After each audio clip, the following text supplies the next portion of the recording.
नहमदुहु व नुसल्ली अला रसूलिहिल करीम।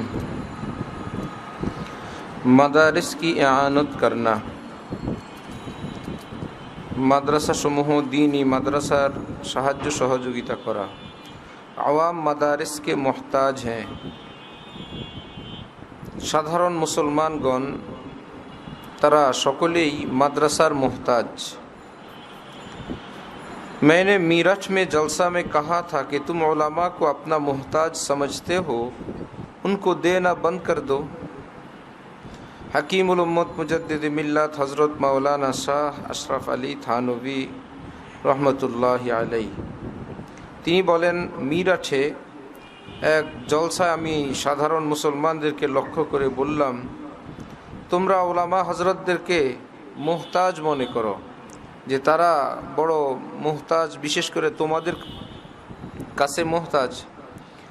তা আমি তাদেরকে বললাম, ঠিক আছে, তারা যদি তোমাদের সাহায্য সহযোগিতায় চলে, তোমাদের প্রতি এত মোহতাজই থাকে এমনটা ধারণা করো, তোমরা সব ধরনের সহযোগিতা বন্ধ করে দাও মাদ্রাসায়। जलसा के सब लोग इत्तेफाक करके अपनी इमदाद रोक लो।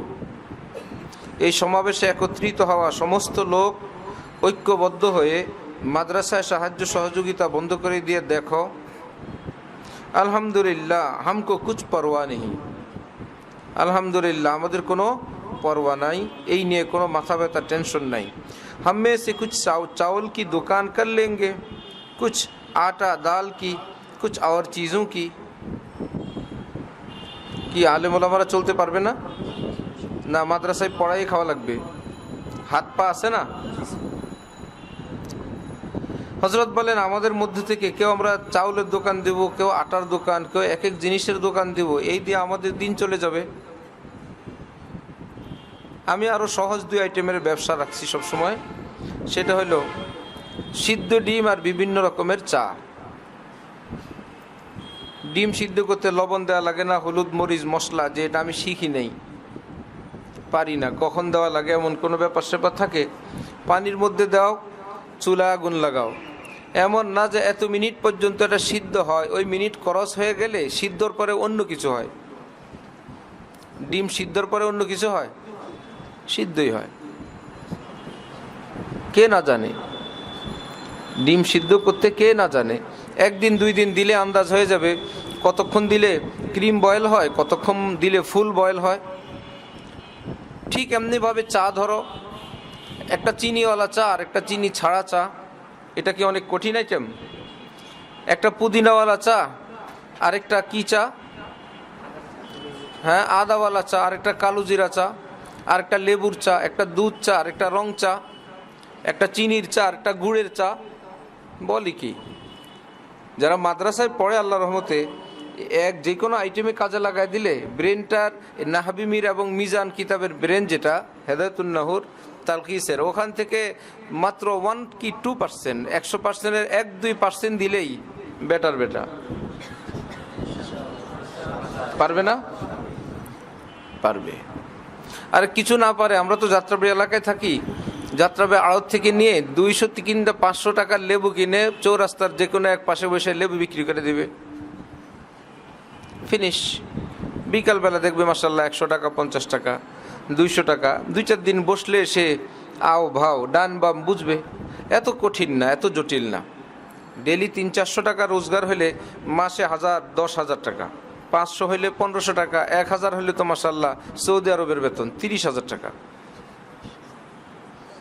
জানে কি না আলেমরা? নাকি আলেমদের হাত চলে না? চলে ভাই।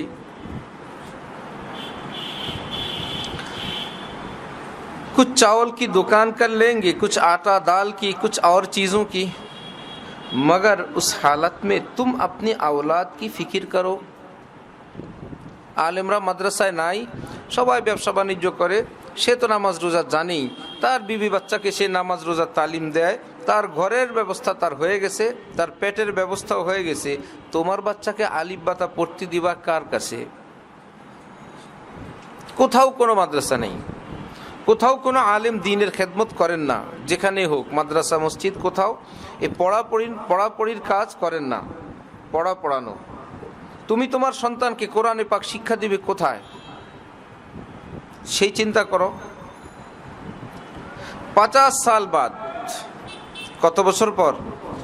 50 বছর পর तुम्हारी औलाद का क्या हशर होगा।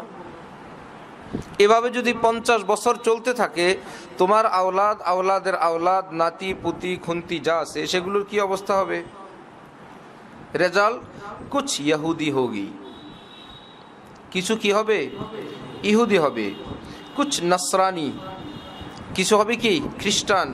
কুছ আরিয়া, আরেকটা মাযহাব, কিছু আরিয়া হবে। মাআযাল্লাহ, নাউযুবিল্লাহ।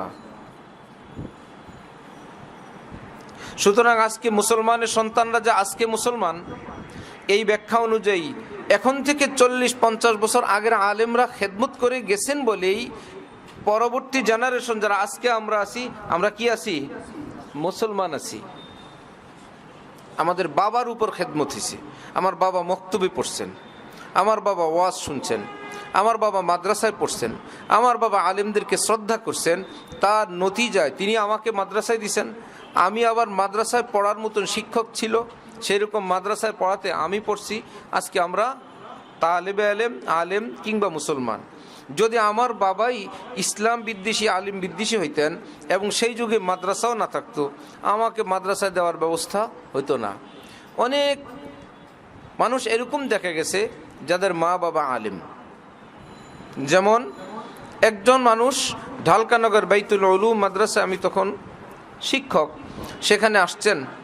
তো আমার খাট ছিল পশ্চিম দিকে মাথা দেওয়া, পূব দিকে পা দেওয়া।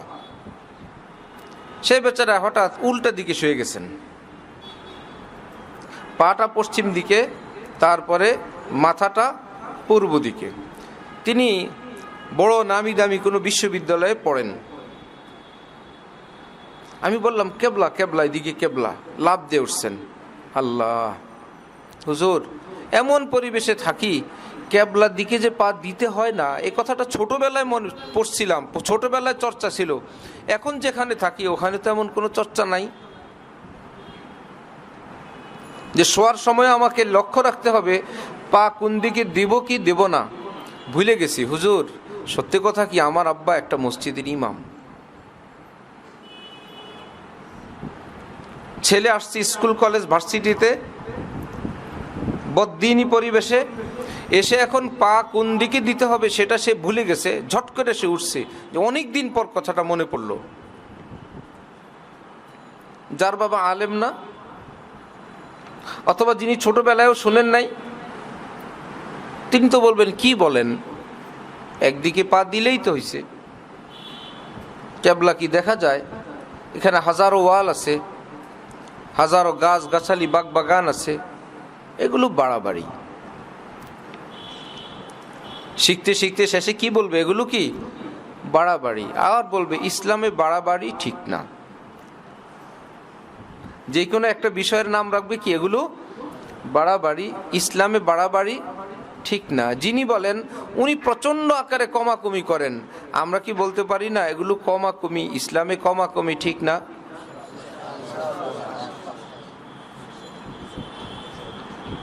আমাদেরটা কি বাড়াবাড়ি ছিল না রাইট ছিল? রাইটের নাম বাড়াবাড়ি রাখছেন। আর উনি যে কমাকমি করলেন, ওটা কি রাইট পজিশনে না বাস্তবেই কম?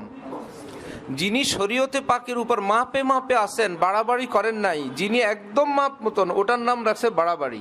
আর যিনি মাপে নাই, একদম কমে আছেন, ওটার নাম রাখছেন উদারতা এবং রাইট। अजीब दुनिया का हाल है, जो है गुनाह हलाल है, आइब भी आज कमाल है। हजरत ख्वाजा साहब बोलें दुनियार আজব অবস্থা, আইব भी आज कमाल है। দোষের জিনিসটাও সেটা এখন পাণ্ডিত্যের ব্যাপার, গর্বের ব্যাপার। আইব भी आज कमाल है, যেটা অন্যায়ের সেটা বড় দাপটের। দুনিয়া গলে কা হার है, দুনিয়া হয়ে গেছে গলার মালা। यही अगर बहार है, দুনিয়ার শুনলাম অনেক উন্নতি অগ্রগতি, অনেক দুনিয়া আগায় গেছে, আমরা আর আগের মতো নাই। কিভাবে আগায় গেছে? এখন আর কেউ ইসলাম মানে না, এখন আর কেউ ধর্মের চর্চা করে না। এখন আগে সব দিকে পা দেয়া যেত, কেবলার দিকে দেয়া যেত না, এখন সব দিকে দেয়া যায়। দুনিয়া এত উন্নত হয়ে গেছে। আগে কেবলার দিকে মুখ করে পিঠ করে পেশাব পায়খানা করা যেত না, শরীয়তে নিষেধ ছিল, এগুলোর চর্চা উঠে গেছে। এখন আমাদের জন্য দিক আরেকটা বেড়ে গেছে, আমরা এখন চতুর্দিকে পারি। আগে থুতু ফেলতে মনে হইতো আহা সেই দিকে আমার কেবলা, সেই দিকে আমার প্রিয় নবী হজরতে মুহাম্মদুর রাসূলুল্লাহ সাল্লাল্লাহু আলাইহি ওয়াসাল্লাম, সেই দিকে থুতু ফেলবো, আর কোনো দিক আমার জন্য নাই না, যেই দিকে আমার প্রিয় কেবলা, যেখানে আমার পেয়ারা আমি সেই দিকে থুতু ফেলবো না। ইমামে আজম আবু হানিফা রহমতুল্লাহ আলাই তো নিজের উস্তাদের বাড়ি যেদিকে, সেই দিকে পা ছড়ায় ঘুমাইতেন না, সেই দিকে আমার উস্তাদের বাড়ি, আর কোনো দিক নাই আমার পা দেওয়ার। এটা উঠে গেছে, এই জন্য দুনিয়া উন্নত হয়ে গেছে।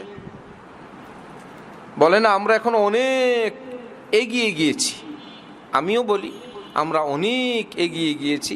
বাকি কোন দিকে, এটা হলো কেউ বলবে আমরা উন্নতির দিকে, আর আমরা বলবো জাহান্নামের দিকে। দুনিয়াতে অনেক আগানো, অনেক অ্যাডভান্স, আগের জায়গা নাই, কিন্তু আগের জায়গা থেকে কোন দিকে গেছে? ক্যাবলার দিকে পা দেওয়া শিখছে, পেশাব পায়খানা করা শিখছে, থুতু ফেলানো শিখছে, পায়জামা টাকনোর নিচে পড়া শিখছে, অশ্লীলভাবে রাস্তায় ঘোরাফেরা শিখছে, উচ্চস্বরে গান বাজনা শিখছে, সিনেমা ঘরে ঘরে আসছে, সুদ ঘুষ মদ জিনা ব্যভিচার এটা ব্যাপক হয়েছে। यही अगर बाहर है, दुनिया उन्नति अग्रगतिर नाम যদি এই হয়, आग লাগে बाहर में, এই রকম উন্নতি অগ্রগতিতে আগুন লাগে।